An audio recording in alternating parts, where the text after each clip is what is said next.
Olá, eu sou o professor Zizo e nós vamos resolver uma questão das provas antigas do Enem. Aproveite que você está no nosso vídeo, já curta o site, o canal Enem por Matheus Prado, para que você fique informado de tudo o que acontece no mundo do Exame Nacional do Ensino Médio, o Enem. Nessa questão que nós vamos resolver, ele traz um detector de mentiras, Ele fala que é um circuito elétrico simples, no qual faz parte o próprio corpo humano, E ele representa, a ideia que o medidor há uma tensão elétrica que fornece uma corrente elétrica, que passa por um medidor que é sensível a essa corrente elétrica, que é um amperímetro que mede, correntes elétricas, pequenas correntes elétricas no caso, e ele mostra o fluxo dessa corrente quando uma tensão é aplicada, E ele fala que sim, que se, no entanto, quando uma pessoa submete a esse teste,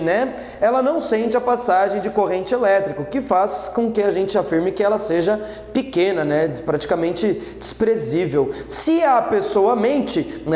ele afirma aqui no texto que é uma ligeira alteração na condutividade do seu corpo. Isso provavelmente deve ao fato de que a pessoa provavelmente deve suar ou então deve ficar um pouco mais agitada, favorecendo com que haja esse fluxo, Ele fala que é uma alteração na condutividade, portanto, na própria resistência, do corpo humano. Lembrando que na segunda lei de Ohm há a relação da resistência, que é a representação matemática do resistor, com a condutividade ou resistividade,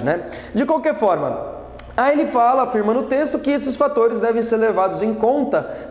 São a resistência elétrica dos fios que conectam, a tensão aplicada e a resistência elétrica do medidor. Aí ele fala que para o bom funcionamento desse detector de mentira, qual indicado no texto, esse que ele propõe no texto, quais devem ser as características desses parâmetros, Então, o que a gente tem que pensar? Que esse detector, ele vai associar uma corrente elétrica a uma tensão que é aplicada, Dentro das condições do texto, a primeira coisa que é importante você levar em conta é que a pessoa que vai sofrer esse teste, ela não sente a corrente elétrica, portanto ela não toma nenhum choque, o que faz com que o aluno pense que a tensão elétrica aplicada ela seja pequena, porque se for uma tensão grande, a corrente elétrica vai ser proporcional e, portanto, esse rapaz sofreria, desses afetos da corrente elétrica fluindo pelo corpo dele,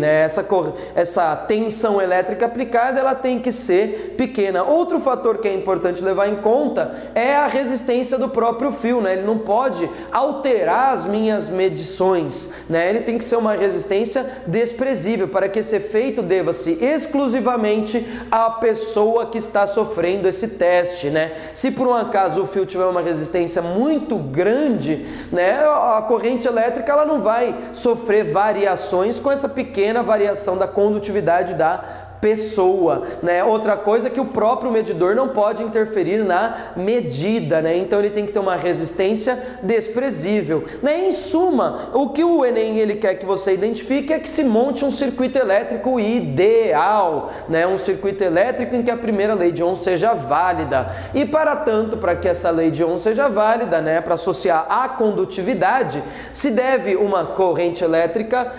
para uma tensão pequena, Com isso você pode minimizar os fatores. Então, relacionando a resistência dos fios pequena, praticamente desprezível, a tensão elétrica aplicada sendo pequena também, para ter uma correlação com a primeira e a segunda lei de Ohm, e a terceira, resistência interna desprezível do medidor. Portanto, alternativa correta, alternativa E, de eritoblastose fetal, que seja, Então, portanto, agora você pode entrar no site www.guienem.org.br e lá obter mais informações e, inclusive, adquirir o material que contempla todas as questões de todas as provas já feitas no Enem.